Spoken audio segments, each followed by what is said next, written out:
Il existe une vérité douce mais puissante que beaucoup de femmes modernes ressentent profondément sans toujours oser l'exprimer.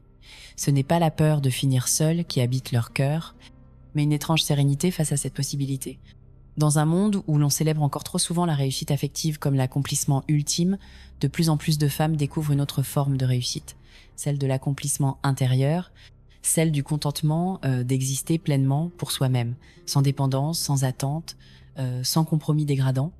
Derrière les regards étonnés, derrière les conseils bien intentionnés, derrière les clichés sur le bonheur conjugal, beaucoup de femmes ressentent un murmure intérieur paisible, même seule. Ma vie peut être entière, riche, vibrante. Ce réveil intérieur n'est pas fait de résignation, il est fait de choix. Il est fait d'une compréhension intime que l'amour véritable ne peut jamais naître d'un manque ou d'une peur, mais seulement d'une plénitude déjà présente. Ce que beaucoup pressentent sans pouvoir toujours le dire, c'est que finir célibataire n'est pas un échec, c'est parfois le chemin le plus fidèle à soi-même. Pourtant, ce chemin n'est pas dénué de blessures silencieuses. Depuis l'enfance, la société a inscrit dans le cœur des femmes des promesses tenaces. Que le bonheur viendrait par l'autre, que la réussite se mesurait à la présence d'une alliance à l'annulaire, que l'accomplissement ultime serait d'aimer et d'être aimé dans le cadre d'une relation officielle. Face à cette pression, choisir consciemment ou accepter lucidement le célibat n'est pas anodin. Cela demande de déconstruire des rêves anciens, d'affronter des peurs ancestrales, de traverser des zones de doute profond. Il y a la fatigue mentale de devoir toujours expliquer, justifier, rassurer ceux qui ne comprennent pas. Il y a parfois la solitude pesante lors des fêtes de famille, les questions intrusives, les regards pleins de pitié. Il y a aussi les blessures plus secrètes, celle de se sentir invisible dans un monde qui valorise le couple, celle de douter parfois de sa propre valeur, celle de vaciller face au soir de vide apparent. Reconnaître cette douleur n'est pas faiblir. C'est honorer son chemin, c'est accepter que même dans le choix, même dans la liberté, il y a des cicatrices à aimer. L'histoire de Julia incarne cette confession lumineuse. Pendant longtemps, Julia a cherché à cocher toutes les cases. Relations sérieuses, projets communs, plan d'avenir à deux. Mais chaque relation semblait l'éloigner un peu plus d'elle-même. Chaque compromis nécessaire pour maintenir l'illusion la vidait de sa substance. Après une rupture particulièrement difficile, Julia a pris une décision radicale. Arrêter de chercher, arrêter de se forcer, arrêter de penser que son bonheur dépendrait d'une rencontre future. Elle a décidé d'aimer sa propre compagnie, de construire sa vie comme un chef-d'œuvre personnel. Elle a voyagé seule, elle a développé ses passions, elle a tissé des liens d'amitié profonds. Elle a bâti une existence où chaque jour avait du sens, non parce qu'un autre y était associé, mais parce qu'elle s'y sentait pleinement vivante. Aujourd'hui, Julia est heureuse. Peut être qu'un amour viendra, peut être pas. Cela n'a plus d'importance, elle n'attend plus pour vivre, son célibat n'est pas un vide. C'est un choix vibrant, une célébration de son existence libre, consciente et joyeuse.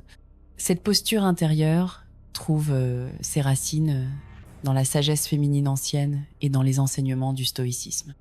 Depuis toujours, certaines femmes ont choisi la solitude non comme une fuite, mais comme un chemin d'approfondissement, de connexion à quelque chose de plus vaste qu'un destin conjugal.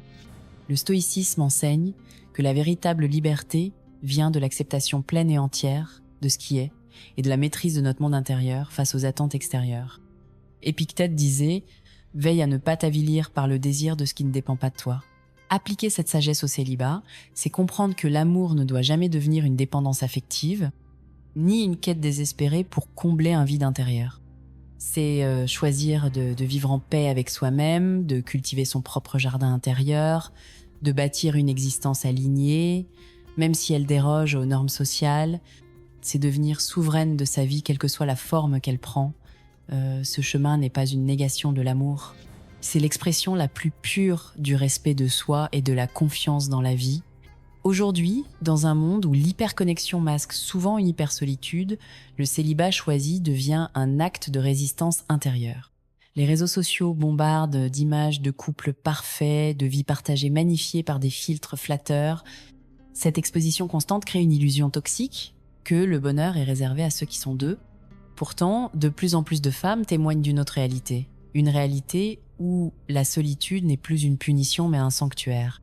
Dans une époque qui valorise l'instantané, le remplissage affectif, le zapping émotionnel, choisir de rester fidèle à soi-même, de ne pas se précipiter dans des liens tièdes par peur d'être seul, est un acte révolutionnaire. C'est rappeler que la profondeur compte plus que l'image, que la qualité d'une relation avec soi-même fonde la qualité de toutes les autres. Le célibat choisi, loin d'être un désert, devient alors un jardin secret, un espace de croissance, de paix, d'épanouissement personnel, où l'on apprend à être d'abord son propre refuge, sa propre source de bonheur. Aujourd'hui, je t'invite à embrasser pleinement ton chemin, qu'il soit peuplé ou solitaire, à honorer ta vie telle qu'elle est, non telle qu'elle devrait être selon des critères extérieurs. À comprendre que tu es déjà complète, que tu es déjà digne, que tu es déjà précieuse. Ne laisse personne te faire croire que ton bonheur dépend d'un autre. Ne laisse aucune pression sociale effacer la lumière de ta solitude habitée. Si l'amour vient, qu'il vienne pour enrichir une vie déjà vibrante, non pour en combler le manque. Et si l'amour ne vient pas, que ta vie soit tout de même un chef-d'œuvre de liberté, de joie, de sens. Tu n'es pas en attente. Tu es en chemin. Tu n'es pas en manque. Tu es en création. Si ce message a résonné en toi, si tu ressens cet appel à t'aimer, à te choisir, à célébrer ton chemin unique, alors abonne-toi à cette chaîne pour continuer ce voyage d'éveil intérieur.